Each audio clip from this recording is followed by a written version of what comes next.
Welcome back to the Locals Last Call. It's a cold Saturday evening here at Torero Stadium, and San Diego Loyal have just suffered a disappointing loss at home, the first drop points at home of the season. Max, what'd you make of the game?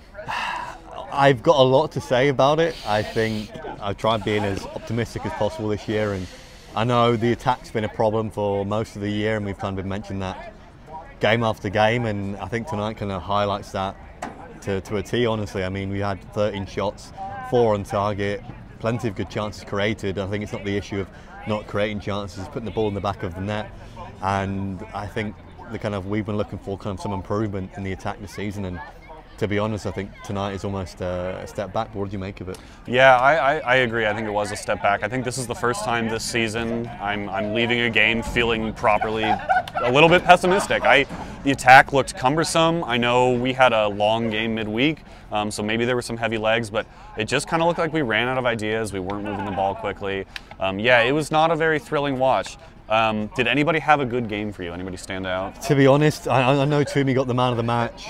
I liked glimpses of Toomey today, but I'll be honest, no, not one player stood out. I mean, Nick Moon, when he got on the ball, kind of created some chances, but the main issue was that for the most part, we attacked on the left-hand side, and Moon didn't get enough of the ball to really create chances and attack like he normally does. So it's a tough one, but anyone else stood out to you? Yeah, I thought Colin Martin was positive when he came on. I know we didn't necessarily agree about that, but I thought he upped the tempo for us, which, you know, the bar was on the floor after the first half, but it was nice to see somebody trying to get things moving. But yeah, no, other than that, Nick Moon, I think, is really the only player who stood out. Lots of wasteful chances, lots of balls into good areas. And as you said, we'd work the ball down the wing and just kind of do nothing with it. I find myself a little bit concerned how committed we seem to be to building up on the wing. We don't seem to play the ball through the middle much. I think, yeah, it's a lack of a risky pass, really. I mean, everyone's kind of playing it safe.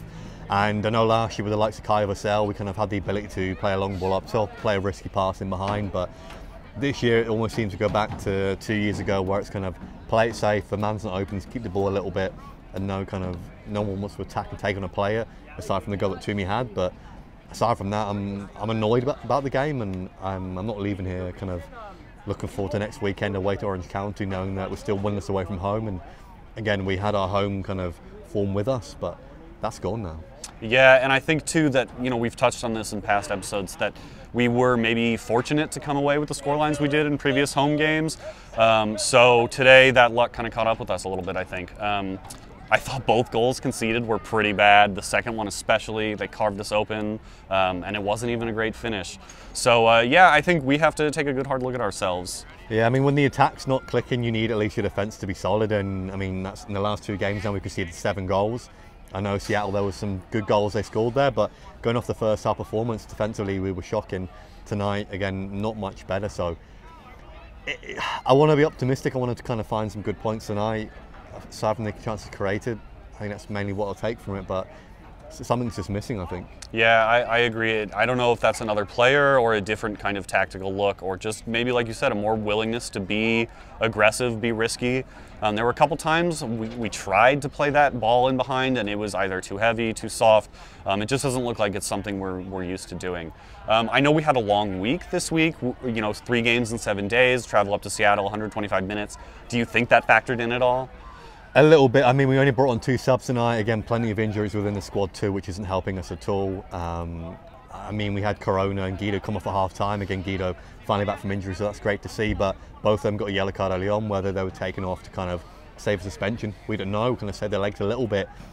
But again, only having 2 subs off the bench the whole game after playing 120 minutes isn't what you want. And I know off the bench, we only really had left Simba, Xavi and Hakwa. So again, we need to bring in someone else, I think, whether it's a loan or a signing here or there, but at least 1 or 2 signings I think are needed if we are going to, again, be a force to be reckoned with this season, because the depth right now is a little bit worrying. Which is unfortunate, because at the beginning of the season I think we spent a lot of time talking about how we felt like our depth was good this year. We've been hit by injuries, but yeah, I don't know, it just maybe people aren't quite playing up to the level we were expecting this year. And I think Damas is probably the main one. I don't want to kind of use him as a scapegoat. I think when he came in, everyone thought he'd be the kind of Carvassel replacement, the guy to kind of score lots of goals, but right now I think he's level with 2 goals of Simba. Conway right now is on 3 goals. So really, I mean, there isn't any one player right now who's kind of being that one main goal scorer. So I'm worried. We need one or two signings here or there to kind of make me confident, but it's worrying. Yeah, I would agree. And you know, I don't want, like you said, I don't want to be too hard on Damas. I don't think he's in his best form, but I also think we have not yet figured out how to best utilize him. You know, he's a different type of player to Vassell, even though he offers a similar threat. So I'm still hopeful we can figure that out. But as you said, I think this is really the first game this season where I'm leaving, not feeling too great about it. But with that, do you have any closing thoughts? Just looking forward to next weekend at Orange County. I mean, we've still winless on the road, so we need to change our form. 2 losses in a row now. We obviously this game in Seattle, so Orange County's a big one, so we have to get the win there. Yeah, rivals on the road, big bus trip, lots of locals and loyal fans going up. But that's going to be all for us from Torero Stadium tonight. Keep your eyes out for the Loyal Locals podcast on Tuesday, as well as the Locals Only Lounge after that. We'll have a new episode of Bums Breakdown this week, going over Orange County and the Open Cup. But I think that's it for all of us here at the Locals Last Call, and we'll see you next time.